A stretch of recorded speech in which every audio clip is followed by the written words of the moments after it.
할렐루야. 벌써 밝아졌죠? 네, 제가 빛을 발하라 이 사명을 받아가지고 가는 데마다 빛을 쏘고 있습니다. 그래서 오늘은 제가 아모스서를 본문 말씀으로 했는데 좀 당황하셨죠? 흔하지 않아서. 근데 저는 사실 우리 담임 목사님께서 스가랴서를 강해 설교를 하신다고 저한테 말씀해 주셨을 때 굉장히 기뻤어요. 뭐냐면 역시 지금 이 시대에 우리 한국교회와 사랑하는 성도님들이 어떤 통찰을 가지고 어떤 시대를 바라보는 영적인 안목을 가지고 가야 되는구나 하는 거를 아주 꿰뚫는 그런 흐름이다. 저는 그렇게 믿고 있습니다. 그래서 사실 아모스라는 분은 양치기, 목자세요. 근데 규모가 좀 큰 레벨로 양을 치시는데 뽕나무도 기르시고 그런 분인데 하나님께서 부르셔가지고 그분을 통해서 하나님 말씀을 선포하게 하셨단 말이죠. 그런데 저는 이 시대에 우리 대한민국의 사랑하는 성도님들, 특히 영적으로 지적으로 훈련된 우리 사랑의 교회 성도님들께서 하셔야 될 일들이 너무 많습니다. 그런데 그 과정에서 특히 우리 한국교회가 깊이 묵상하고 통찰해야 되는 부분이 바로 선지자들의 강력한 선포, 그리고 예언서에 나타난 하나님의 마음, 이것을 깊이 통찰해야 될 시대다. 저는 그렇게 보고 있습니다. 그래서 이 아모스는 하나님이 부르셔서 거칠 것 없이, 선지자들의 특징이 그거죠. 두려움 없이 그 시대에, 사실 저는 간단합니다. 거짓 선지자와 참 선지자를 구분하는 아주 기본적인 게, 우리 말씀을 묵상하면 분명하게 드러나는 것이, 여러분이 듣고 싶은 얘기 해주는 사람은 가짜입니다. 그러니까 가려운 데를 막 긁어주고, 내가 저 얘기 진짜 듣고 싶었어, 그 얘기를 막 강렬하게 얘기해 주시는 분은 저건 아니다, 이렇게 판단하시면 되고, 쓴소리, 아픈 말, 뼈 때린다, 이런 말 많이 쓰죠, 요즘 청년들이. 그게 진짜 하나님의 음성이구나. 그러니까 지금 아모스서를 읽으면서 깊이 묵상하면 아파요. 그런데 중요한 것은 그 아픔이 우리를 하나님께로 다시 돌아가게 하는, 그러니까 스가랴서도 그거죠. 돌아와라, 돌아오면 된다. 그러니까 저는 이 아모스서에서 우리가 살 길을 명확하게 보여주고 있어요. 요엘서에도 동일한 것이 뭐냐면, 우리 담임 목사님께서도 설교에서 아브라함 카이퍼 강조하셨죠. 제가 2주 동안 우리 사랑의 교회 대학부를 섬기면서 강의하면서 우리 청년들한테 강력하게 얘기한 게, 우리가 살 길이 아브라함 카이퍼의 영역 주권이다. 그러니까 청년들이 힘이 없어요, 크리스찬 청년들이. 그래서 오히려 대학 캠퍼스에서도 크리스찬 동아리 하는 애들은 더 힘이 없고, 그래서 왜 크리스찬 동아리 하냐? 그러면 왕따라서, 여기 오면 친구들이 있어요, 뭐 이런. 그래서 이게 어떻게 된 일이냐? 우리 크리스찬은 본질이 빛과 소금이라서 부르신 곳에 들어가고, 마태복음 5장 13절에서 17절 말씀처럼 빛을 막 발하기 때문에, 그렇다고 저처럼 헤어스타일 바꿀 필요는 없죠. 그러니까 산 위의 동네처럼 숨겨질 수가 없다는 거예요. 우리는 표가 나게 돼 있다는 거예요. 그런데 왜 이렇게 힘이 없냐? 그래서 제가 보니까 깜짝 놀랐어요. 청년들하고 대화하면 뭐냐면, 교수님, 저는요 먹고 살려고 마지못해 직장 생활하죠. 제 심장은 교회에 있어요. 그러면 뭐 다른 교수님이나 목사님들은 칭찬해 줄지 모르지만, 저한테 그런 청년 걸리면 그날부터 집중 훈련입니다. 그건 하나님을 멸시하는 거야. 영역 주권이라는 것은 모든 영역, 내 삶의 모든 영역, 우리가 부르셔서 서는 그 모든 영역에서 하나님의 절대 주권이 나를 통해 선포되는 자리다. 그래서 하나님의 절대 주권이 미치지 않는 곳은, 카이퍼 박사님은 한 평도 없다 이러셨는데, 저는 바늘 하나 꽂을 데가 없다, 이렇게 말씀을 드리는 겁니다. 근데 중요한 것은 아모스서에서도 요엘서에서도 이 구약의 이 선지자들이 선포하는 말씀 속에, 하나님의 말씀 속에 뭐가 깊이 들어있냐면 살 길이 열려 있어요. 그게 뭐냐면 아브라함 카이퍼 박사님은 현대적 언어로 그걸 설명하신 거예요. 그러니까 카이퍼는 20세기의 선지자다. 저는 그렇게 생각합니다. 그러니까 우리 크리스찬이 살 길은 딱 하나다. 하나님의 통치를 구하고 우리를 통해서 그의 통치가 땅에 임하는 것입니다. 그래서 제가 인류의 역사와 정치의 흐름, 이 흐름 속에서 우리 교회의 역사의 흐름 속에서 뭘 발견했냐면 악한 세력들, 하나님을 대적하고 성경을 폐기시키고 반성경적인 것으로 모든 영역을 장악하려고 하는 자들. 그러니까 자, 영역 주권의 통치가 뭡니까? 우리가 바로 하나님의 절대 주권이 우리를 통해서 실현되도록 하는 것이죠. 반대로 하나님을 대적하는 자들도 하나님을 대적하는 이데올로기를 가지고 그것이 이 땅에서 소멸되도록 싸우는 것입니다. 바로 그것이 영적 전쟁이죠. 차별금지법 자체가 두려운 게 아닙니다. 그리고 제가 우리 한국교회 처음 체계적으로 알렸죠. 동성애를 앞세운 성정치 성혁명, 이게 정치투쟁이고 정치혁명이고 그것이 젠더 이데올로기라고 하는 새로운 이데올로기로 구성돼서 젊은 세대를 장악할 뿐만 아니라 헌법에서부터 법을 장악해서 서구의 법치 전통이 어디서 나왔습니까? 위대한 종교개혁과 우리 기독교의 역사에서 나온 것입니다. 그래서 종교개혁의 전통에 빛나는 지역은 항상 법을 존중하고 법치라는 것이 확실하게 의식 속에 잡혀 있는 것이죠. 그렇기 때문에 법을 장악하면 사람들을 장악할 수 있다라고 하는 그 관계가 성공을 이룬 것입니다. 그래서 기독교의 전통이 빛나던 나라들이 무너지고 교회가 황무해지고 젊은 세대들이 떠나는 것이죠. 그런데 이것과 맞서 싸우는 우리는 어떻게 해야 됩니까? 그게 바로 우리의 살 길이 여기 담겨 있다. 그렇다면 왜 그렇게 기독교의 빛나는 역사를 갖고 있는 나라들이 속절없이 무너졌느냐? 우리가 믿는 하나님이 약하시냐? 절대 그렇지 않습니다. 구약의 이스라엘 백성들이 고난을 당하고 적들에게 집합할 때를 생각해 보십시오. 하나님이 약한 것이 아니라 그들이 하나님의 품을 떠난 것입니다. 우리가 돌이키고 아브라함 카이퍼 박사가 얘기한 것처럼 영역 주권이 회복되는 우리 삶이 온전히 절대 주권의 하나님의 통치를 받을 때 우리가 살 길이 열리고 악한 세력을 물리칠 수 있다는 것입니다. 그래서 여러분 보세요. 아모스 시대에 북이스라엘은 굉장히 번영했어요. 이때 이스라엘 백성들이 착각했던 게 있습니다. 강대국인 아수르가 이 당시에 주춤해요. 여러 가지 국제 정세가. 제가 지금 시간이 없으니까 자세히 설명은 못 드리는데 막 나중에는 북이스라엘을 완전히 멸망시키는 나라가 아수르죠. 그런데 침체기를 가져요. 그때 아람도 힘이 없습니다. 주변 국가들이 침체될 때 북이스라엘이 엄청난 번영을 누려요. 그래서 여로보암 2세 때입니다. 그러니까 이스라엘 백성들이 착각하는 거예요. 아, 역시 우리는 선택된 백성이고 하나님의 백성들이기 때문에 우리는 무풍지대야. 막 잘 나가는 거야 우리는. 그래서 주변 이방 국가들을 하나님이 심판하실 때 우리를 강력한 도구로 쓰실 거야. 이렇게 생각했다는 거죠. 그런데 꼭 초치는 사람이 있으니 선지자들입니다.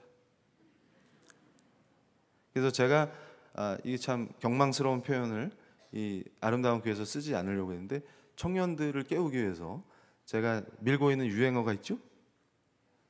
그렇습니다. 역시 제 팬들이 많으십니다.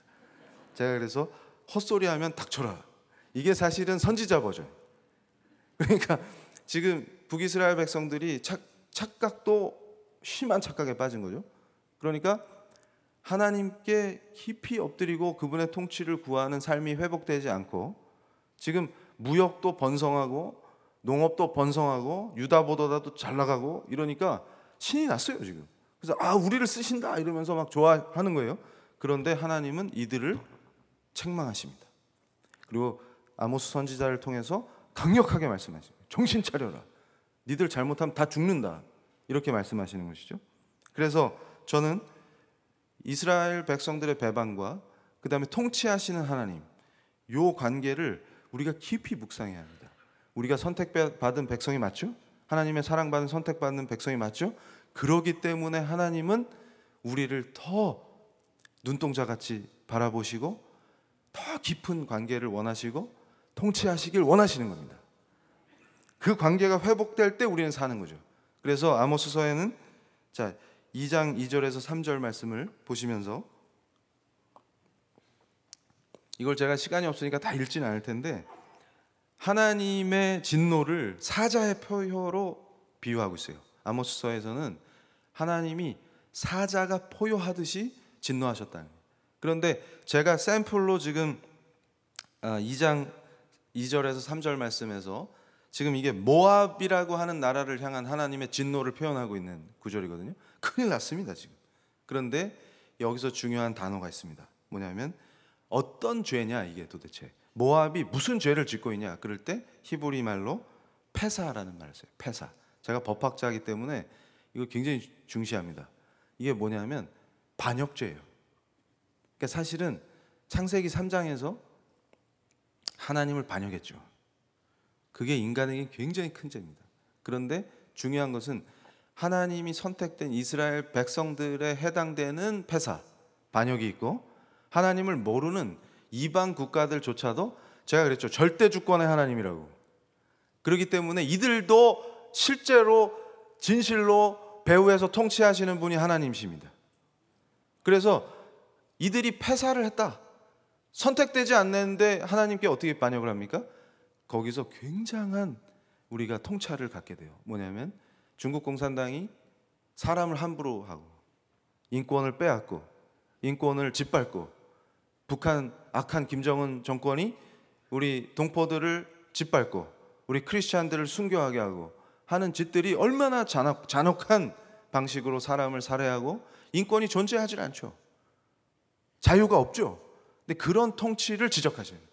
모압의 통치는 이 시대에 바로 우리 주변국에서 벌어지고 있는 처절한 인권유린, 그리고 기독교 탄압과 복음이 전해지지 못하게 하는 탄압과 그런 것 속에서 하나님의 진노하심을 정확하게 뭐라고 표현하냐면 하나님의 형상을 모욕했다 이렇게 표현하십니다. 이게 무슨 말이냐면 믿는 자든 믿지 않는 자든 우리 인간을 사랑하신 하나님께서 그 사랑의 마음으로 창조하셨기 때문에 피조물인 우리는 그의 형상으로 우리가 창조되었다는 것이죠. 그렇기 때문에 인간을 잔혹하게 살해하고 심지어 이 모압 땅에서는 시신을 함부로 파괴하고 그런 짓들이 서슴없이 벌어지는 것을 보시고 하나님께서 진노하셨습니다. 그래서 너는 나의 형상을 모욕하였도다 이렇게 말씀하시는 거예요. 그래서 애누리 없이 너희들은 다 죽는다. 그런데 저는 이럽니다. 이스라엘 백성들이 그래 모압 너네 죽는 거는 너무 당연해. 그런데 우리가 바로 너희들을 심판하는 하나님의 도구가 될 거야 이러고 신나 있었다는 거죠. 그런데 하나님은 강력하게 말씀하십니다. 너희도 큰일 났다. 그래서 2장 6절에서 8절이 바로 뭐가 문제냐를 설명해 주는 것이죠. 그래서 여기서 핵심은 바로 언약의 파기입니다. 제가 항상 제 마음속에 회심 이후에 저를 불타오르게 하는 두 단어가 있다고 말씀드렸죠. 그래서 종교개혁의 현장에서 연구할 때 그것이 저를 완전히 사로잡고 저를 뒤바꿔 놨는데 언약과 통치입니다. 하나님의 영원하신 언약, 절대 불변의 언약, 약속하시면 반드시 지키시는 사랑의 언약. 그러니까 구약의 모든 법들과 하나님의 말씀 그리고 선지자들의 예언들은 하나님이 우리를 미워하시고 괴롭히시고 그런 게 아닙니다. 그게 정말 깊은 사랑이라는 것을 우리는 알죠. 근데 이걸 모르는 분들이 이걸 왜곡해서 가짜 교사들이 돼서 교회 안에서 구약이 폐기돼야 된다는 둥, 구약의 하나님은 사랑이 없다는 둥 헛소리들을 짓거리고 젊은이들을 잘못된 길로 끌고 가는 것입니다. 오늘 주제가 하나님의 정의죠. 제가 깜짝 놀랐던 게 한국에서 마이클 샌델의 정의란 무엇인가가 200만 부 팔렸대요. 누적 판매가. 그러면 한국에서는 막 정의가 샘솟죠. 막 한강에 정의가 떠다니죠. 막. 그리고 다들 정의 타령을 해요. 그래가지고 제가 정의가 뭔지는 아세요? 근데 책은 많이 사는데 읽은 사람이 없어. 그래서 제가 깜짝 놀랐어요. 대형 서점에서 아니 하드카바가 더 많이 팔렸대. 종이카바보다. 근데 종이카바가 싸거든요. 그래서 그 비밀을 아시겠죠? 이게 장식용이었구나. 그런데 그거 읽는다고 되느냐? 그렇지 않습니다. 현대의 정의론, 현대적 관점에서 수많은 학자들이 논쟁을 하고 저도 그 중에 한 명이기 때문에 머리가 빠진 거죠. 그래가지고 수많은 사람이 논쟁을 해도 답이 없어요. 샌델이 석학이라고 그러지만 그 사람이 주장하는 건 답이 없다는 얘기입니다. 그럼 답이 어디냐? 성경에 있다. 항상. 그리고 아무리 우리가 잘났다 논쟁해봐야 하나님이 정의이신 거예요.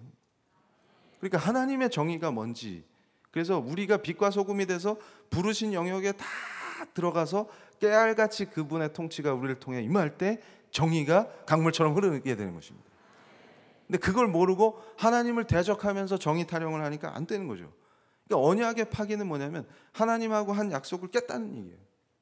그러니까 이스라엘 백성들이 하나님 나 몰라. 근데 신기한 거는 이 시대를 지적할 때 아모스서에 대해서 얘기할 때 뭐라 그러냐면 종교가 열정적으로 가장 활성화된 때다 이렇게 표현해요. 이게 이해가 확 안 가시죠? 그러니까 뜨겁고 열정적으로 종교 생활을 한다. 근데 저는 제도화된 이 종교와 우리 참신앙이 다르다 그렇게 보거든요. 우리는 삶으로 우리를 하나님께 드리는 거죠. 근데 형식화되고 제도화되고 이 종교가 판을 치는데 그 열정과 열심이 타의 추종을 불허한다 그 말. 그러니까 이분들은 어떤 착각이 있냐면 내가 정말 열심히 열정적으로 종교 활동, 제도화된 형식화된 거기다 막 헌신하고 있으니까 지금 다 잘 되고 있는 거야 이렇게 착각하고 있대요. 근데 하나님은 너는 내 언약을 파기했어 이렇게 얘기하지. 사회적 불의, 경제적 부정의, 법이 추락하고 꼭 지금 한국 사회를 보는 것 같죠? 이 모든 문제의 발단은 어디에 있습니까? 정의를 누군가가 독점할 수 있다고 착각하는 거예요. 정의를 어떤 특정한 정파가 독점할 수 있다라고 하는 것. 제가 처음에 사역을 시작했을 때 많은 자들이 저를 대적하면서 그랬어요. 이정훈 교수는 너무 정치적이야. 그래서 넌 정치적이야 이런 얘기를 많이 들었습니다. 그래서 제가 그들에게 얘기해 줬습니다. 난 성경적이야. 그러니까 저와 그들의 차이는 뭐냐면 저는 성경을 기준으로 모든 걸 판단해요. 이데올로기, 정치 현상, 경제, 사회 문화 이런 것들을 성경의 관점에서 바라보려고 합니다. 그런데 그분들은 반대로 자기가 가진 정치적 입장, 정파, 이데올로기의 관점에서 성경을 난도질합니다. 성경을 사용해서 우리 이 시대의 젊은이들을 꼬드기는 거짓 교사가 돼서 끌고 가지만 성경이 중요한 게 아니라 이들은 정치 이데올로기가 중요하고 자기가 지지하는 특정 정치인이 중요하고 특정 정파가 중요한 사람들이죠. 그래서 그들이 정의를 독점할 수 있다라고 가르칩니다. 그러나 현실은 그렇지 않죠. 그 누구도 정의는 독점할 수 없습니다. 정의는 하나님의 것이기 때문에 하나님을 사랑하고 그의 통치를 갈망하고 그의 통치를 받는 사람들만이 정의를 실현할 수 있는 것입니다. 그것을 지금 아모스서에서 하나님께서 강력하게 말씀하고 계십니다. 제가 또 충격을 받는 게 많은데 우리 학생들하고 청년들하고 대화하다 보면 정의가 뭐냐 그러면 교수님 저는 훌륭한 법조인이 돼서 이 땅에 정의를 실현하고 싶습니다. 그러면 야 정의로운 법조인은 어떻게 하는 건데? 제가 물어보면 항상 우리 청년들이 잘못 배워가지고 이미지로 떠올려.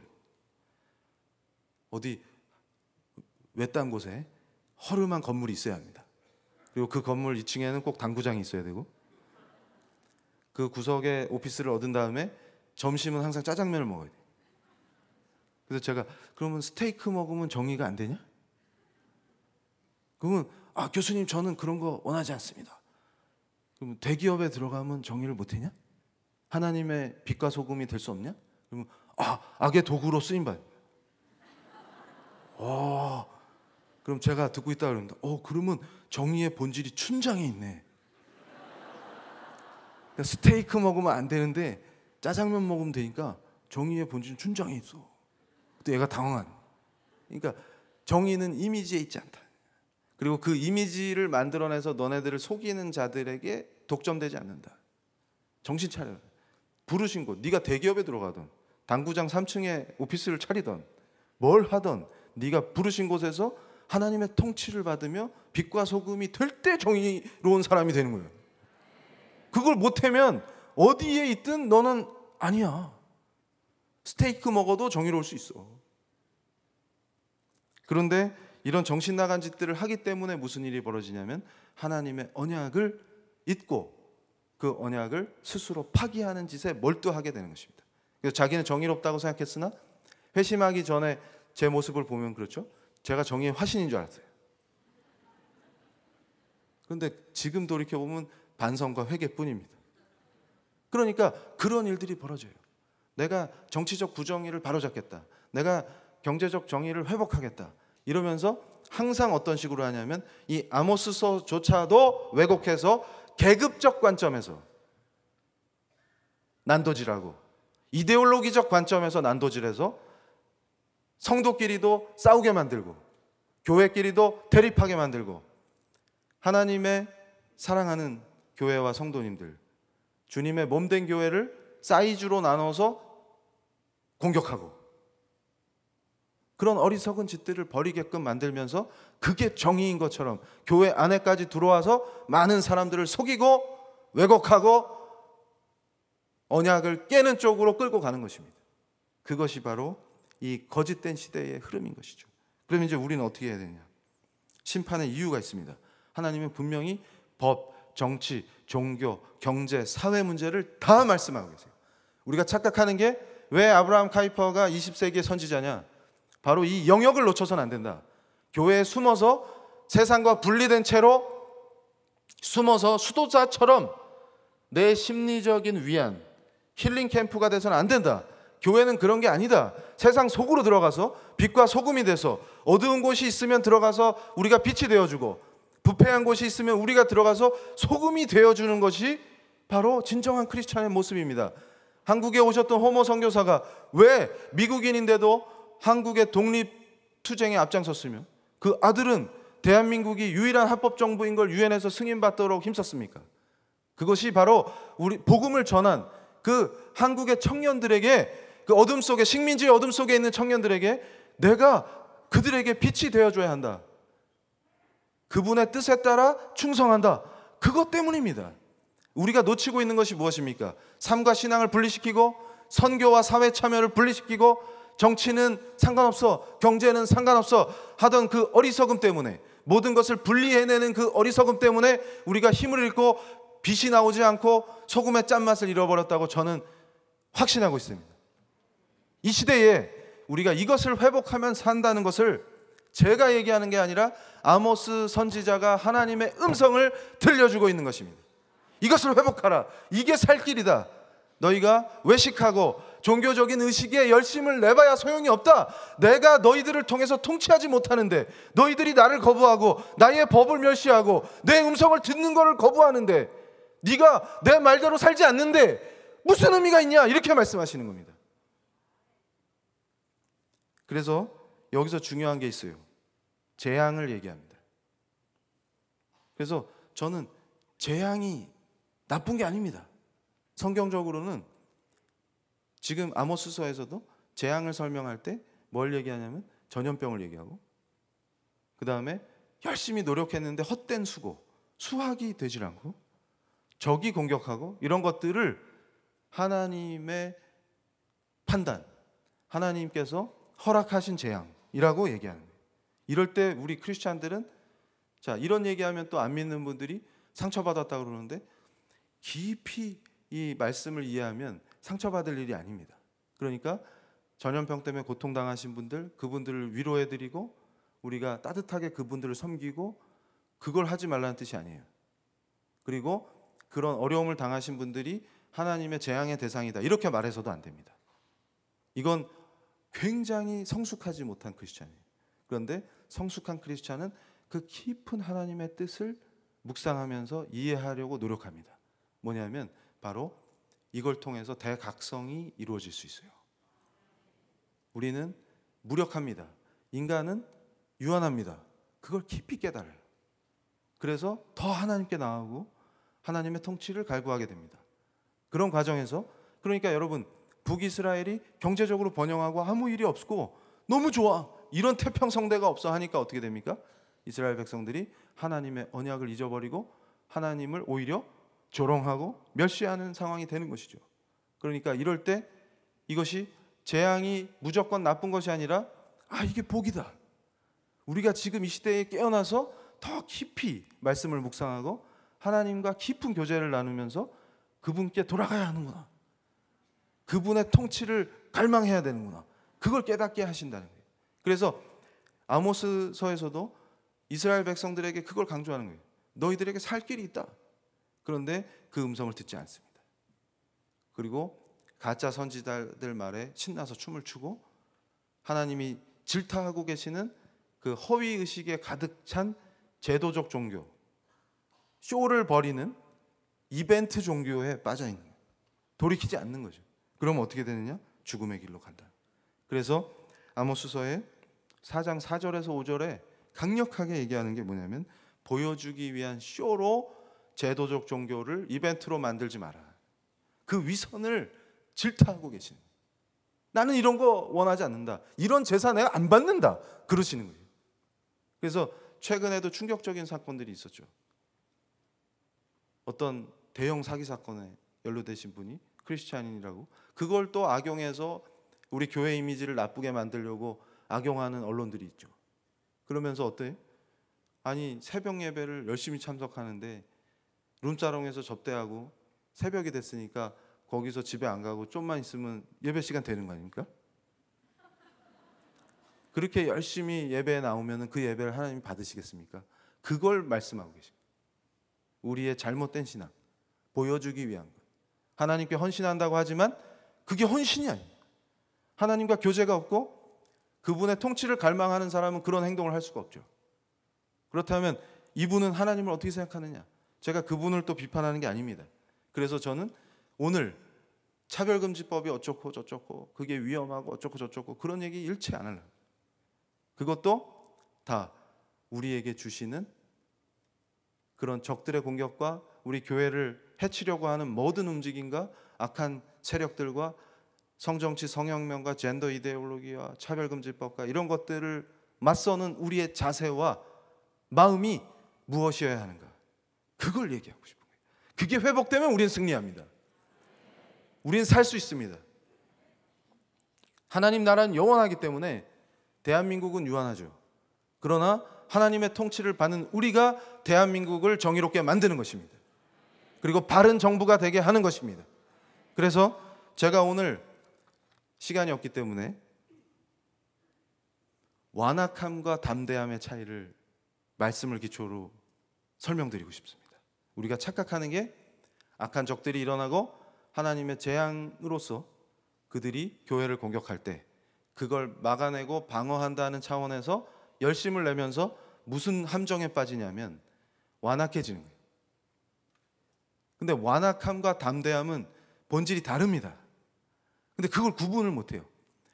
저들이 공격해 오니까 야 우리 교회를 수호하고 나라를 지키자 이러면서 완악해지면 죽습니다. 담대해져야 돼요. 그럼 담대함과 완악함은 어떻게 다르냐? 자 여러분 보세요. 시편 31편 18절에 교만하고 완악한 말로 무례히 의인을 치는 거짓 빗술이 말 못하는 자 되게 하소서 할 때 이 완악함이 히브리어로 아타크입니다. 아타크. 그러니까 이 아타크는 방종과 오만이에요. 그러니까 여러분 그거 생각하시면 돼요. 하나님의 도구된 훌륭한 지휘관 여호수아가 담대하게 나가서 승리하죠. 여리고성을 무너뜨려 버립니다. 그런데 아이성에서 왜 졌죠? 한번 이기고 교만해졌죠. 그리고 아이성 저런 시시한 거는 뭐 껌이야 이런 식으로 생각하면서 하나님 앞에 그 신실함이 감퇴됩니다. 그리고 전략 없이 덤비죠. 근데 아이성을 점령할 때 어떻습니까? 치밀한 전략을 실행하죠. 그러니까 저는 그럽니다. 이 시대에 전략 없이 우르르 몰려나가서 혐오 표현으로 몰릴 막말하고 욕하고 이런 것은 담대함이 아니라 내 경험이 우상이 되고 내 지식이 우상이 돼서 죽는 길이다. 패배의 길이다. 그렇게 얘기하는 것입니다. 근데 지금 그런 모습들이 우리 속에 있어요. 이걸 우리가 철저하게 성찰해야 됩니다.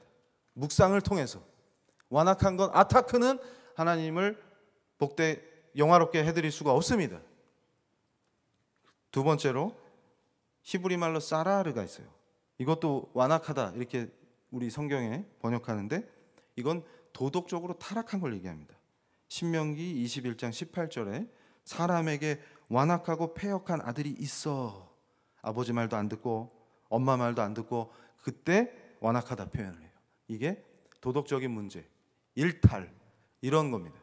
근데 저는 아타크, 사라르 이런 것들이 우리가 악한 현상들, 교회를 괴롭히고 나라를 망치고 정의를 독점한다고 하는 세력들이 모든 걸 파괴하려고 드는 것과 맞서 싸울 때 아타크가 나오고 사라르가 나오면 안 된다. 그러면 오히려 그들을 더 강성하게 합니다. 여러분 보십시오. 이스라엘 백성을 사용하시는 하나님께서 그들의 하나님의 선택된 백성들이 전쟁을 할 때 항상 패배할 때는 뭡니까? 아타크와 사라르가 나오면 적이 더 강해집니다. 그 원리를 분명히 오늘 이해하셔야 돼요. 그러니까 우리가 잘못하면 적이 더 강성해진다. 왜 악한 적들은 더 강해질까? 답이 어디 있어요? 성경에 나오죠. 우리가 담대한 게 아니라 아타크와 사라를 하기 때문이다. 그래서 여기서 더 나가면 어디까지 갑니까?